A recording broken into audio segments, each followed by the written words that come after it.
Welcome back to Everything Whiskey. I'm Callum. And I'm Sam. And today we're having a look at cold weather bourbons.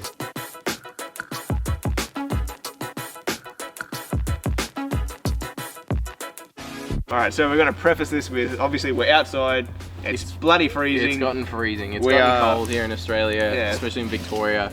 Getting into the colder season, so we thought it's a good time to go through this. And they're all gonna be high proof. Yeah, they're all 50 plus. For obvious reasons. High proof. I mean, they're high alcohol. They're all 50 plus in alcohol volume. Yeah, not in 100 proof plus. Alright, so let's just start it off. Maker's Mark Private Select. This is 54.2% in alcohol, so it's warm. And we chose this because it's more, there's more wood impact or barrel impact. Yeah, it's just a bit more, it deviates a bit more from the general, usual Maker's Mark kind of spectrum. It's still well and truly on there, just less so than the regular ones, because we were going to choose the cask strength makers, but that is only like half a percentage higher in ABV, and I figured that the more interesting notes in this one outweighed the kind of, barely noticeable, kind of negligible amount of increase in ABV. Yeah. So obviously these are going to be high proof. High proof equals like heat and density of flavors. They're going to feel like they're warming you up. They're not actually warming you up. Definitely don't do this in a survival situation because you'll probably just die from thinning your blood. Have adverse effects. It's just thin your blood and probably evaporate heat out of your skin more. I mean, I don't know why you'd have whiskey in a survival situation. Anyway. It doesn't actually heat you up. It feels good though. So bourbon, like we're thinking maybe we should do a top 5 winter whiskeys, but like for us, we may do that in the future, but for now, like for us, our primary target for when it's cold weather is bourbon. Yeah, we reach for bourbons more. Yeah, definitely. I feel like the flavor profile just tends itself better. It's warmer, more spicy. I don't know, it's just a nicer kind of warmer flavor profile. It seems to work better when you're cold.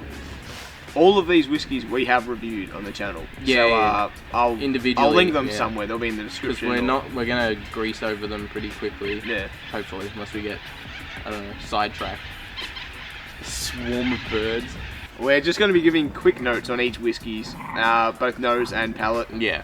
Just very quick. Yeah, if you want to watch in briefly. depth, we'll go find them on our channel. Yeah. Or I'll link them somewhere. Link them in the description. Otherwise, it's going to be kind of like a brief explanation as to why these are, why we chose them. For this one, this is the Private Select release from Maker's Mark. They release different ones each time, so there's a massive release, and each one of them has different stave options. R1, just ignore the dogs in the background, they're just going nuts. So this specific one has 3 Baked American Pure 2-barrel, staves, 2 seared French Cuvée stave, 2 Maker's Mark 46 staves, and 3 toasted French spice staves added into the barrel. So it's very adds a little bit more complexity to it. It is subtle, it tastes like Maker's, but it's nice. I like it. On the nose, it's very wood heavy, but it's also got the complexities of the vanilla, brown sugar, a little bit of cherry. It's not that present on the nose though. I reckon there's a decent amount of cherry. It's not like... I reckon it's a combination of the vanilla and cherry though. Yeah. There's some apples in there. Light spice. It's got more of a heavy wood impact. The tannins are a bit more present than regular Makers. It's really dense and sweet with that kind of salty finish. It's so good. I love Maker's Select. I think I like it as much, if not more, than the cask strength, I reckon. I can feel the entire way down my body being warmed as the liquid slowly makes its way down. Yeah. That's what we mean by warming, by the way. It feels warming. Yeah. Also, instead of drinking something cold. The sweetness of this bourbon for the proof is it's pretty good. It's pretty balanced as well. It's good. The cherry is a little bit more pronounced on the palate. Yeah, definitely. Than the nose. It's also very woody barrel tannins. It's just overall really a lot of sweetness. And so initially, like right when you taste it, it's really sweet and syrupy, and then it kind of goes really dry. The barrel tannins hit, and it's kind of sucks some moisture out of your mouth. And then the heat comes, and you get the finish. Delicious. It's beautiful. Alrighty, so next is the Wild Turkey Rare Breed. We probably won't speak on this one for very long because we have done so at length many times. Rare Breed is one of our favorites of a distillery that is one of our favorites. So Wild Turkey's always coming in with something we appreciate. This one's more cherry. It's sweeter on the nose, less dry, less barrel tannins, but more of that cherry sweetness. I reckon there's less barrel impact than there normally is because we're off the heels of the makers, though. Yeah. There is some barrel tannins. Oh, there's a heavy amount just because it's such high alcohol, but like I feel like it's less dry.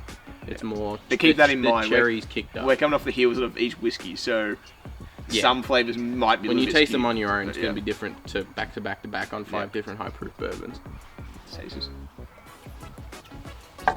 Oh my god. Oh, it's so good. The cherry is so present. It's delicious. It's like not quite amaretto, but like it's like maraschino / luxardo cherry liqueur. Like it's so good, but it's so strong. Like it's kind of salty. I don't know. It's amazing. That warm rush. I love it. So good. Alright, so the third whiskey on the list is the Balcones Texas Single Malt. We both adore this whiskey. Yeah. I bought this for Sam on his birthday. So a couple of months ago, and it's nearly all gone. I literally had to send it home with my sister when she visited my house in the city because I was like, if you don't take this and put it back like on the shelf in the recording room, it is not going to last a week here. Like it was just going so quickly because it was so good. Yeah. So this has like some incredible like Play-Doh almost plasticky note in it. Yeah, it's like melted crayon. And we also should say, I don't think technically is a bourbon. I think it is on this list though. But it is on this list. It's a USA made majority corn style mash bill whiskey. It's made in Texas. This is their single malt. It's fantastic. Balcones is just killing it, and for some reason, whatever the hell they do, they're somehow consistently pulling out some weird melted crayon note. And I know that sounds bad, but like if you're an Isla drinker and someone says they get like phenols and band-aids and stuff, and like to normal people that sounds awful, but like to an Isla drinker they're like yes, you know, they're the notes. That's the same as this. It's like it sounds bad describing to someone who's not into it, but like if you've had it and you like that sort of stuff, it's really good. This is just an amazing single malt. Like I'm just gonna keep saying bourbon. Technically, I don't think it is, but it's like who cares? Really? Basically, is as well. This is 53%, so it's less. It's the lowest that we've had so far, but I think it's the lowest in the whole bunch. But there's something about it. It just manages to warm everything up. It's like there's sherry in here. There's sherry and cherry. Plastic. Yeah. Melted. It's like a burning tires. Yeah. It's like crayons.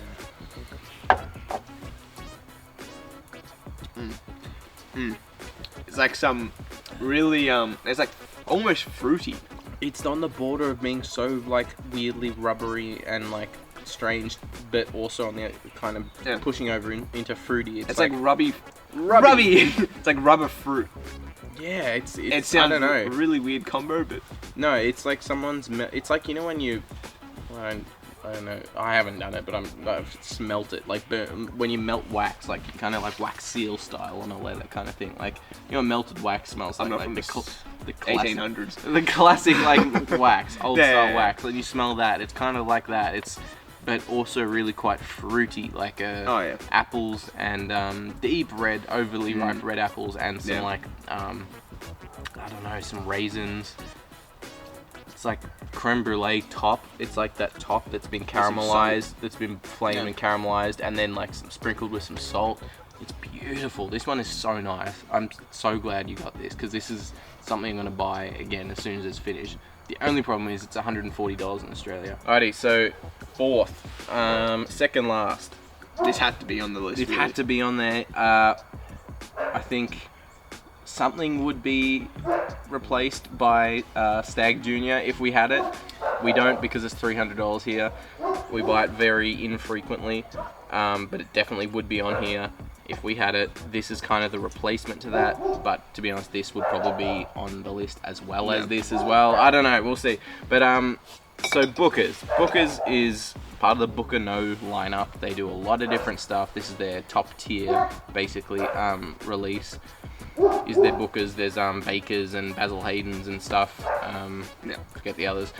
So this is 63%. So Highest it is on the highest on the list by range, far. The highest we've ever had, I think, will be the Stag Junior release that we got, which was probably 2020 or 2019 maybe.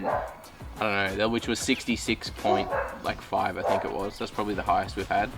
But this is coming close. So 62.95, 63% basically. This is wood tannins. It's the barrel bitterness. That's all you can really pull from it. It's burnt brown sugar. Caramel. Ah, so nice though. I feel like this warms you up like nothing else. I get like the slightest hint of honey as well, like behind everything. It's like burnt pancakes with some of that maple syrup on it. It's like some weird kind of desserty thing. It's like someone's burnt the crap out of some pancakes, but like to the point where it's still edible. There's some really nice pear note almost on this. There is a little bit of pear, isn't there? It's like, I wouldn't say it's green apple, but it's like maybe like a pear. Not red apple, maybe pear. I'm gonna taste it. Oh my god.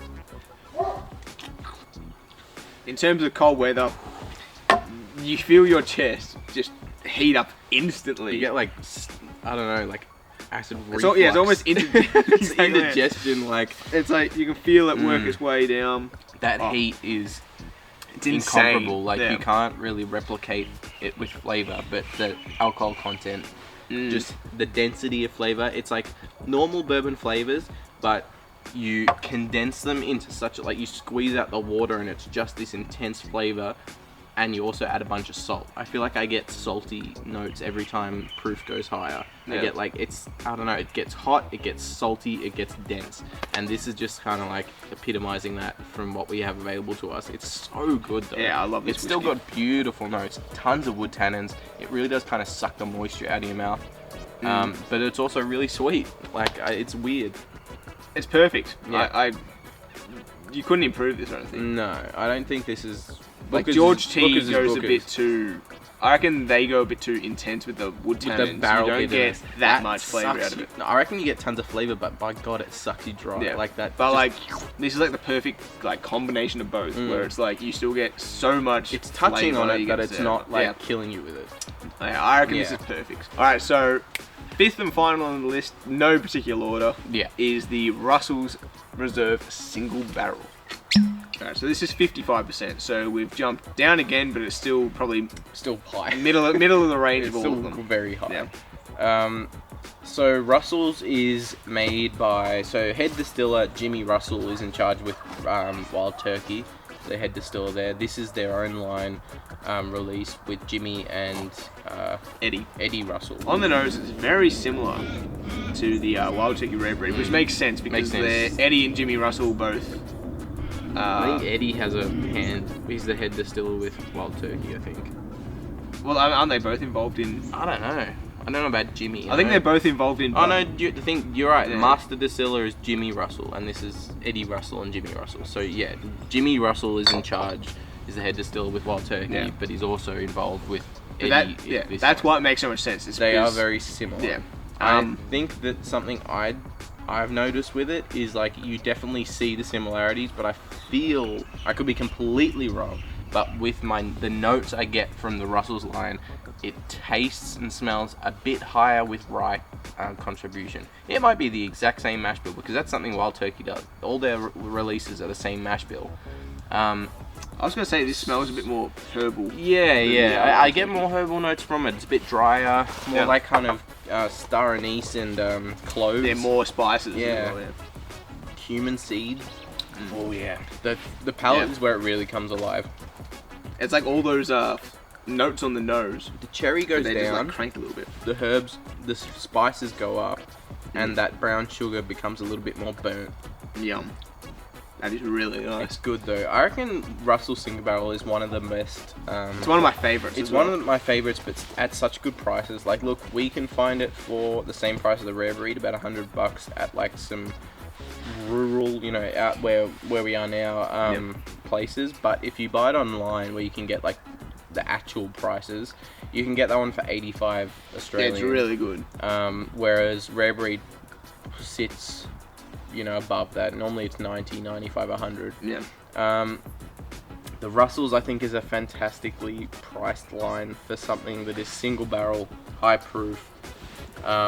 It's just, I don't know, it's just a fantastic bourbon. I think. Yeah, I love it. Yeah. I think all of these are fantastic, but when it comes to like price and stuff, I think the Russell single barrel is probably hitting the best in value. The whole Russell's line is really good. You can get the Even Russell's the 10 for like 10. $60. The 10 is... And the 10 is amazing. Yeah. I love the Russell's 10. And when I said it's straight, so it means 2, that means it's at least 2. I mean, when it's Kentucky straight bourbon, it means that it has to be at least 2 years. It doesn't mean that it's only 2 years. So it could be much higher than that. But the 10, yes, it is much lower in ABV and less dense, but a lot of barrel impact. Like, you taste it a lot. There's a lot of layers to that. But anyway. Should we jump into the favourite? Our favourite? How are we going to do this? Are we going to just say yours? say it at once? I'm thinking. What should we say? Alright, we'll say it. Alright, no, you're right. Or do you want to like... We'll go 3, 2, 1. Alright, yeah. Just so there's no coercion. Yeah. Coercion. 3, 2, 1. Booker's. I want to say this because I prefer this on flavour. It is so good. But just the ABV on this heats you up like nothing else. This is cold weather bourbons. You need a high ABV. That's got everything in terms of it adds the flavour, most heat. It's got everything. Everything's rounded. If I was wanting something, not because I was like really looking for the best flavoured bourbon, because I was sitting out, you know, camping with people, and I wanted something that'll just heat me up the most. Yeah. Booker's is the one. If I want something that's gonna taste the best, it's between these two. Alrighty, thank you very much for watching this episode of Everything Whiskey. If you enjoyed it, maybe leave us a like. If you want to see future episodes from us, consider hitting that subscribe button. We really appreciate it if you do, and if you do, we'll see you in the next one. Cheers. Cheers.